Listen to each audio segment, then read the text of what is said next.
For sure, for sure. So again, my name's Andres Ospina.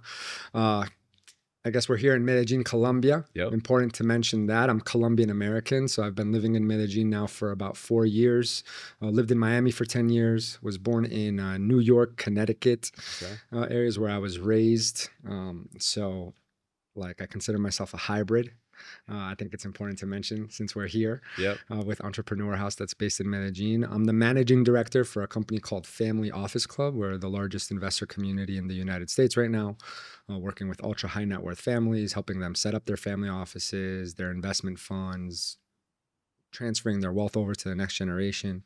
You've been to some events of ours in Miami, our big one. I'm also the co-founder of PitchEx.com, which is our marketing arm. So we help hedge funds, commercial real estate firms, VCs raise capital by helping create their marketing campaigns, their material, their pitch decks, helping them integrate AI, helping them improve their CRMs is a big part of what we do. So I'm in the capital raising world, really. And we do about 20 events a year in the United States. So that's where a lot of my time and energy goes, besides just spending time with my friends, working out, playing soccer, boxing. And spending time at the Entrepreneur House events, man, which has been like a huge, huge game changer for me living here in Medellin. Amazing. No, thank you for being part of the group, man, and providing the value that you do. I know a few of the members from our group has been to also your family office events too, and have heard good things back. And also you've helped like numerous things, but one in particular, you were a big connection bridge with someone who came and spoke at our event, Paul. That really came through you and the Family Office Club, because you guys are, you're bringing in all these very high level, literally like billionaires, right, to your events. And because of that, I was able to connect with Paul, and he came to one of our events and like led into all this charity stuff. So it's like all this ripple effect stuff that you've been able to help with. So thank you, man. It's been amazing. Hey man, it's mutual. Honestly, I'll be dead honest. Like I was probably for your group, I was literally thinking of like leaving Medellin. Really? You know what I mean? Because like permanently. Yeah, just going back to the States, because so much of my business is there, my work, my clients, and you know for a fact like how important it is to kind of make sure you have a vetted community, that you're making sure people check out, that they are who they say they are, that their businesses are legitimate and stuff. So through that and like kind of the work you put there, like feeling that trust when you come into your events and feeling like the people are good people that really care about delivering value was huge, and I think that goes hand in hand with kind of like the philanthropic work that we've been doing. You meeting Paul, me helping out with his foundation, Child Liberation Foundation, going to his retreat center out in Barbosa, and you doing the ceremonies there as well. They all go so hand in hand, man, that like we just have a community of people that really want to like help and save people where they can and kind of end suffering and bring value to people and, just bring that good energy together in order for it to kind of like reverberate out into the world, and so. Yeah, no, 100%. So you were before we met, or before joining the Entrepreneur House, you were thinking about leaving Medellin and going back to the States. So tell me, like, what has changed since before that? Where were you at then? And then like after joining, where you're at now? Because obviously you haven't left. Right? No, I haven't left. So before that, obviously, like I mentioned, we do 20 conferences a year in the States. So I'm traveling back to the States constantly. I'll be leaving in 3 weeks, and I'll be gone for a week, but I'll be in 4 different cities. I'll be in Fort Lauderdale, then I'll be in Dallas, then I fly to New York, then I fly to LA, and then I fly back. All for events. In 1 week. You do 4 events in 1 week. We're doing 4 masterminds back to back to back in 4 different cities. That's crazy. And then I'm back in LA in September. Okay. Not including when I go to Miami to visit friends for business, and when I go to New York and Connecticut to visit my parents.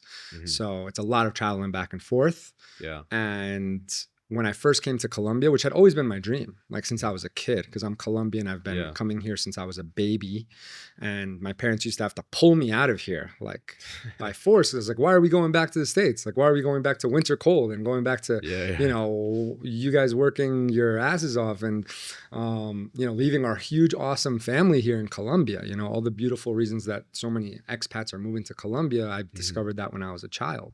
And why? It was because of the US dollar. Right? Like we go back for the US dollar, we can send family we can send money to our families back in Colombia so they can support themselves and live. So I knew from a very young age I wanted to move here. Mm-hmm. And then as I got older, another reason is in Colombia, there's less regulation. You don't need a real estate license to do a real estate transaction. You don't need to be a business broker to do a business brokering transaction. You don't need a Series 7 or different types of licenses to sell equity for another company. It's more of the Wild West. More of the Wild West. Yeah, less sure. regulation for sure.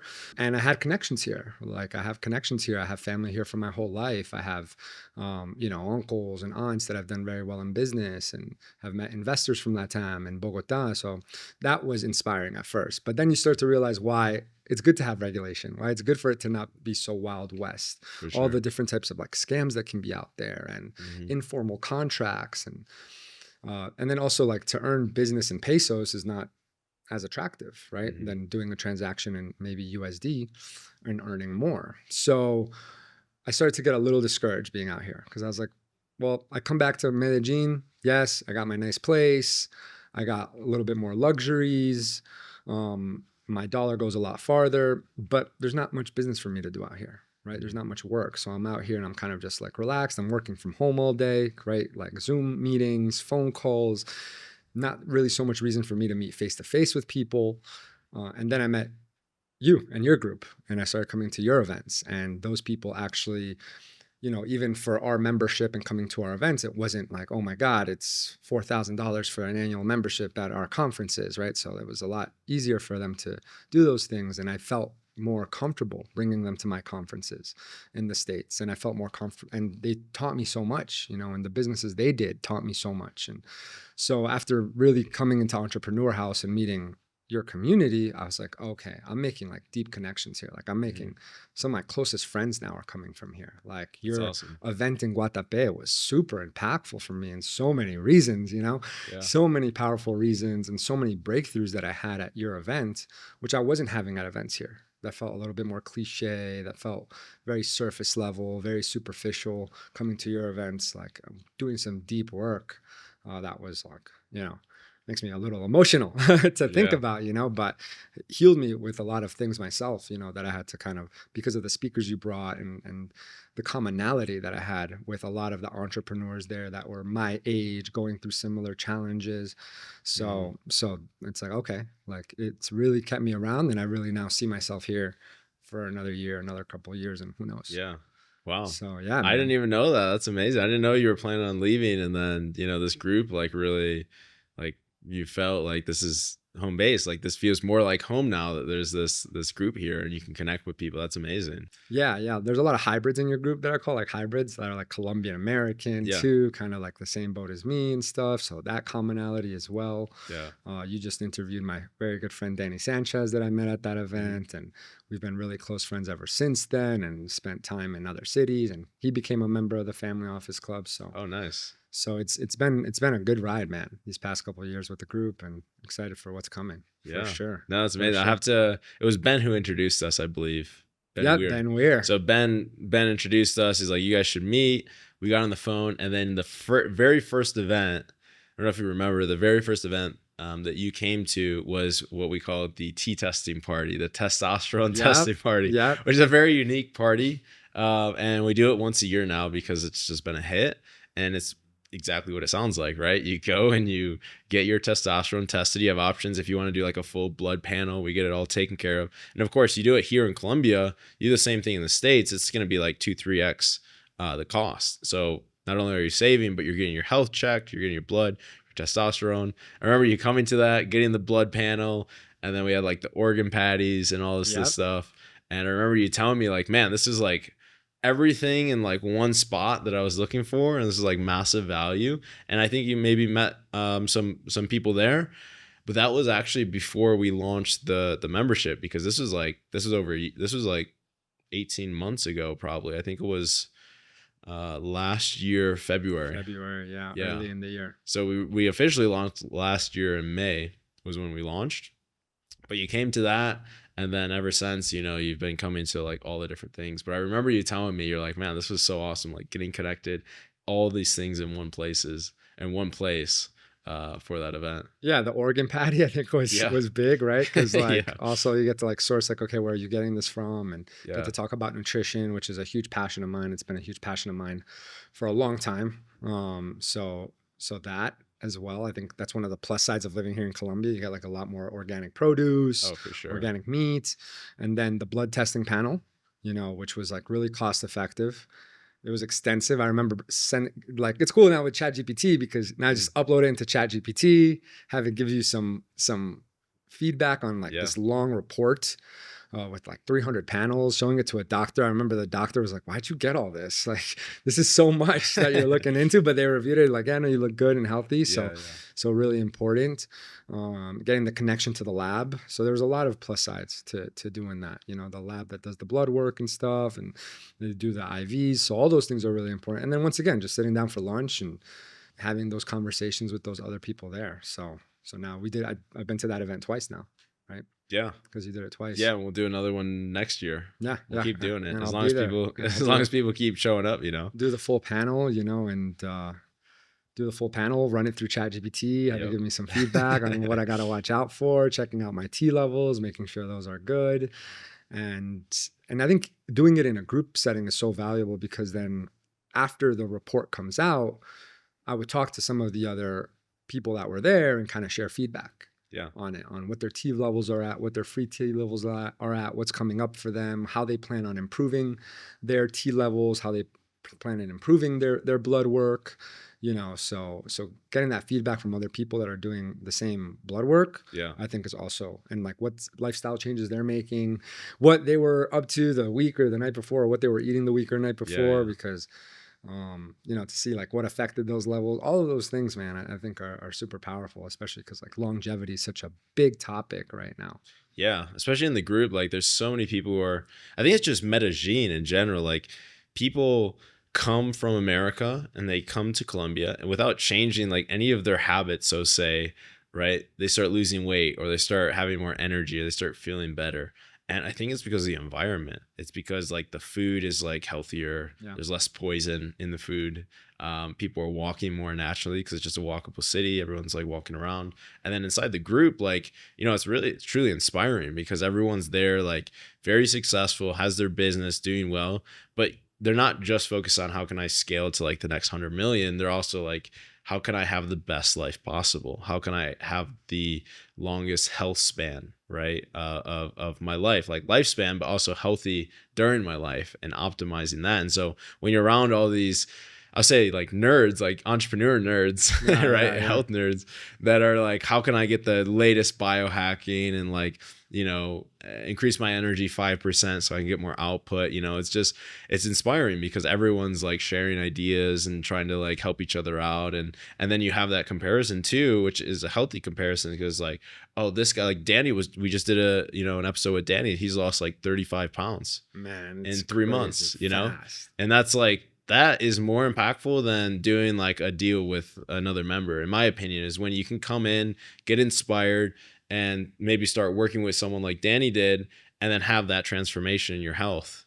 And it's like, how much is that worth to you? I mean, that's like life-changing. And I think that, and then having the community, to support you and see the change, it's like, that's what really gets me fired up, is seeing that, seeing the changes and the brothership and friendships that come out of stuff like this. Yeah, and I bet hearing like those resources came from your group. You know what I mean? No, he met Dan. So Dan Reutemann was at an event. He has a trainer who was showing him like his plan, his transformation. He's like, wow, this is amazing. Started working with his trainer, Kevin. And 3 months later, he's lost 35 pounds. Yeah, no, it was crazy. Yeah, we were just sharing it with Danny because I met him, in Guatapé at your event. So I saw when he was a little heavier, a little stockier, and he just showed me videos of his update. And we were in Miami together too. Went out a couple times, had dinner with some friends. So been able to see and he's a neighbor. He like lives 2 blocks away from me. So oh really? Yeah. So here in Colombia, Medellin. Yeah. Okay. So seeing his transformation was nuts, man. Especially with, I think when you travel a lot, like a lot of people in your group are always out of town and stuff. That's when it's so hard to like kind of keep the pounds down, keep eating healthy, get the workouts in, burn the calories, get the right amount of sleep. So like seeing that happen, is awesome. And it's always good to see your friends just doing better, being healthier. You know what I mean? So. Yeah, No, it is. It is 100%. So I want to ask you, you said you're a Colombian American, like hybrid, right? So Yeah. you were born in the US, you've lived here, you lived in the US, you've been in both places. So you have a very like rounded perspective. So I get all the time people are in the US, they want to come down here, right? Yep. And a lot of people think they have a lot of misconceptions, you could say. And I think the biggest one is probably about the safety, to be honest. But for anyone who's coming or thinking about coming to Medellin, like first time, Yeah. or maybe they've been here, but they're thinking about moving here full time. Yeah. Like, what would you say to them? Like having the experience being living in both places. Yeah. I would say that it's a big conversation. The question is like, why do you want to leave? Right. So a lot of people that I talk to are like, why do you want to leave? Right. I'm from Miami. I lived in Miami for 10 years. So it's a lot of Miamians and I'm from New York. So a lot of network in Miami and the Northeast area. Why do you want to leave? Oh, well, living here in the city in New York, living in Miami, they'll say things like, oh, people are superficial. It's just kind of getting crazy out here. It's expensive. They want to be more around nature. It's like, well, you can have all of those things in Miami or New York. You know what I mean? So a lot of the feedback I hear from Miami is like, a lot of people talk about the culture in Miami. It's superficial. It's all about the flash. It's all about spending a lot of money. But Medellin can be that way too. Medellin can be that way too. So I think that it's important to question, like, why are you leaving where you want to leave? Because I really do believe in you attract what you are. Yes. You attract what you are. You attract what you think about, and in cities like Miami and New York, you can find all types of people. Non-superficial, deeply spiritual, connected to God, that love nature, that are cost efficient. You can find that really anywhere. Now, I do understand Miami and New York and a lot of the big cities are getting overpriced and expensive. But there's other logistical hassles when coming here too. If you're not Colombian citizen, right? I'm a Colombian citizen, so I can be here as long as I want, without worrying about overstaying my visa. But if you are not, then you are going to face those challenges because you can only stay a limited amount of time. And that's going to incur a fee if you stay over time. And you're going to incur international charges. And if you stay over a period of time and you're making money here, Colombian government's going to want to cut in their taxes. So there are expenses that come with living here, right? Especially if you're looking to do more and maybe travel more, then you're spending a little more to do the trip to Cartagena and do the trip to the fincas and, eat at the nicer restaurants out here because your dollar can go farther. So it's relative, especially because Medellin, as you've seen these past couple of years, has gone up in price. So it's important to keep that in mind. When it comes to safety, once again, I think that the world has seen kind of a shift in safetyness. You look at the news in the States with everything that's going on and the ICE deportations. Why is there so much heaviness from the Trump administration on deporting illegal immigrants? Because the United States got unsafer in these past 4 years as well. So I say that because I love the United States and I love Colombia. So I think like we just have to look at things objectively and really look at the facts. So that's important for people to consider and just keep in mind that you're going to have the visa restrictions when you come out here and you need to consider those things. Safety. We say here in Colombia, no dar papaya. You know what I mean? So there's guys flashy. Yeah, but you see guys out there that are flashing their jewelry and not flashing recommended their stuff, but then they're also walking around with bodyguards. Yeah. That are like armed. Like you're seeing that. And it's like, well, I don't want to have to walk around with an armed bodyguard and a bulletproof truck. Like, no, I'm just not going to wear jewelry around. Like, yeah. I mean, this isn't real gold. You know what I mean? So it's like, take it, whatever. So all of those things, I'm speaking very truthfully and very harshly because it's like, you have to really consider like, what type of person do you want to be when you come out here? What kind of things do you want to attract? There's an amazing community of people out here, like through your group, through the spiritual community that we met, through Paul's group, for example, at Liberating Humanity, and their estate out there, their 18-acre property in Barbosa, and amazing communities for plant medicine and meditations. And I've never had an issue. I got mugged once in New York, in New Rochelle, New York, in Westchester County. almost got mugged. So, but here I've never had an issue. But some people have had issues. Yeah. You know, some crazy issues. But you hear the stories, man. I don't obviously wish or think people deserve bad things, but I do think that there are situations that people put themselves in. Yeah. That put them Definitely. in a bit of a higher level of danger. So yeah, I definitely agree with that, because I've been here 3 years, no problems, never been at any instance where I felt even slightly uncomfortable, right? And you know, I'm obviously like the most obvious looking gringo that there could be in Colombia, and you know, no issues. And you know, I don't go out at, you know, 3 a.m. and do crazy things and like buy drugs from like people I don't know. Like I don't do stuff like that. So I'm not putting myself in any situations that are very dangerous, right? I use common sense. Like I'm not wearing Rolexes and walking around the street at night. Like, you know, you do that, you're asking for trouble. And I do know people who have gotten like there's a drug called scopamine, I think. That's what it's called, scopamine, right? Yeah. I have a friend who that happened to, and you know, he told me the whole story of how it happened. And you know, he even admitted, he's like, yeah, I was stupid. I wasn't even thinking. Like, I should have known. This was the first red flag, and this is the second red flag, this is the third red flag, and then boom. And I'm like, yeah, that's, you know, you sharing this, it's kind of obvious from my perspective, but you can get caught up in that, you know, if you come down here with the wrong you know, intention, right? Or if you're just like getting into the wrong group too, and you're partying and doing the wrong things, then yeah, of course, just like any place, you can get in trouble. But if you have a common sense and you're doing the right things, you're around the right people, you're hanging with the right people, I mean, this place feels just as safe, if not safer, than Miami, truthfully. It's a combination of things, because there are innocent people that are targets, right? And being Colombian and having Colombian family here, you also hear the stories of the innocent older grandma that is vulnerable, that got mugged, right? Going to the ATM machine, they followed her, right?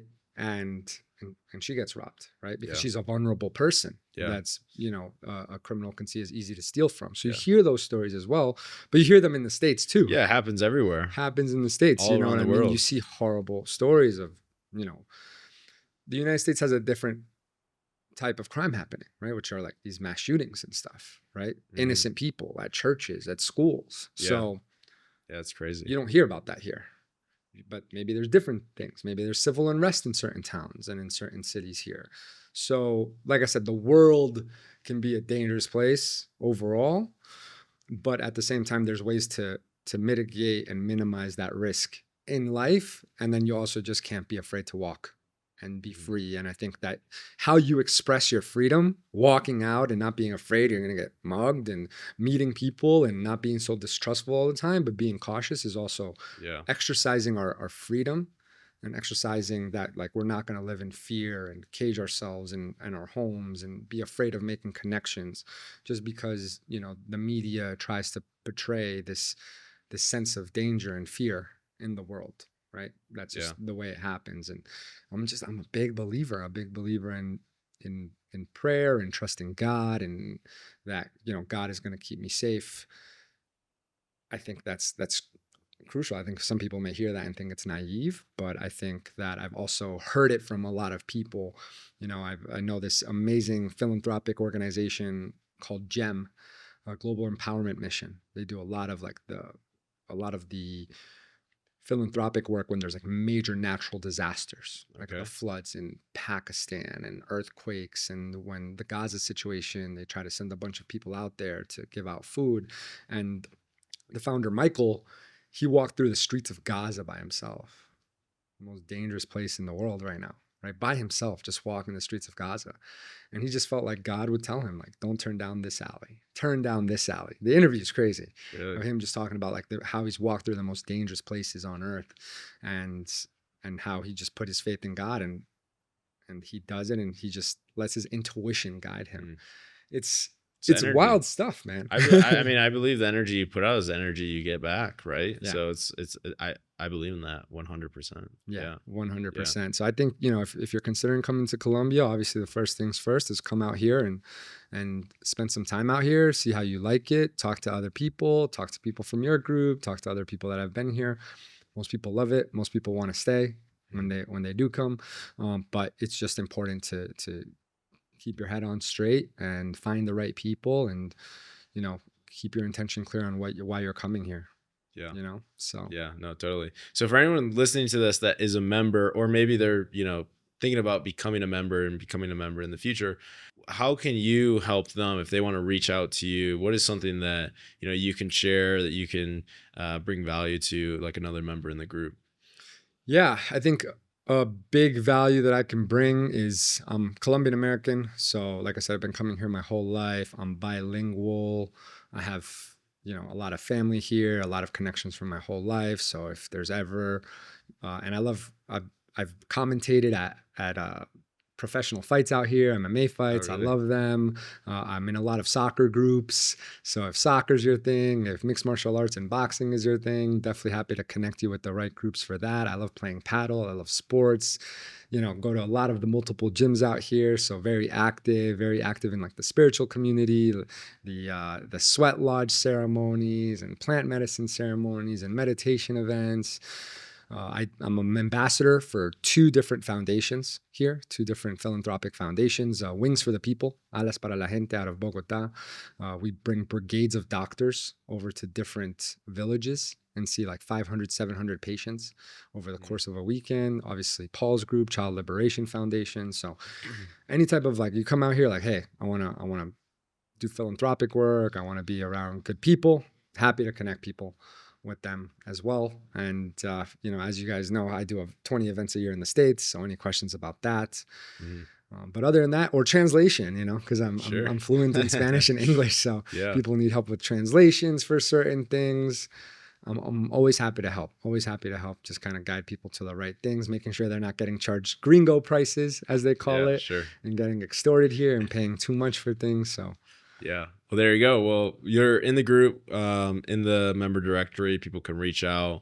And then last question for anyone listening to this and is thinking about joining, hasn't joined, haven't been on the inside, but they're thinking about it. What would you say to them before, what would you say if they're thinking about joining? I think the main thing I can say is I was thinking of leaving Medellin before I got in touch with this group. Like, I was honestly ready. Like, I was already like, my lease is up here. Where am I going to go? And really starting to make those plans until I met your group. So the truth is, I was thinking of going back to the States, where things are more expensive, where the cost of living is going to be higher, but I was seeing more business opportunity for myself leaving here. So the investment in becoming a member of the Entrepreneur House is minimal compared to the price of me going back to the States and missing out on business opportunities by being here and not having access to the right community of people. So that's the important thing to keep in mind, because I think the only reason someone wouldn't sign up to be a member of the Entrepreneur House is because there's an investment, a monetary investment. Other than that, why would you not? Yeah. I don't, it's just, they're just hesitant on the monetary investment. So the truth is that the monetary investment into being a member of the Entrepreneur House is actually more cost efficient than not being part of the right group. And, the challenges of doing business here, if you're not part of the right community and people that can afford, if you're selling investment properties, if you're selling courses, if you're whatever service you're offering, right? You can make that back by being a member of this club, by lowering, the testosterone party, doing the blood work, getting a good price on that, the discounts that you get as a member, right? So to different restaurants and to different gyms and things like that. All of that starts to add up, and it pays for itself. Yeah. So the only reason people wouldn't sign up is because the cost. Yeah. But it pays for itself 10 times over. So yeah. I think it's pretty much what I would say No, to anybody considering it. I appreciate it. And where can people find you? Social, do you have any Instagram, anything? Yeah. I love connecting on Instagram. That's where my community, my family kind of sees what I'm up to, where I promote events that I'm at here in Colombia or in the States. It's Andres_Ospina 88. Andres_Ospina 88. Love connecting through there. Send me a message if you've found me here, so I know that where we connected from, or andres@familyoffices.com. Love email. So other than that, those are the 2 best ways to get in contact with me. All right. Andres, thank you so much. It was a pleasure. Thanks for having me, man. Thank you.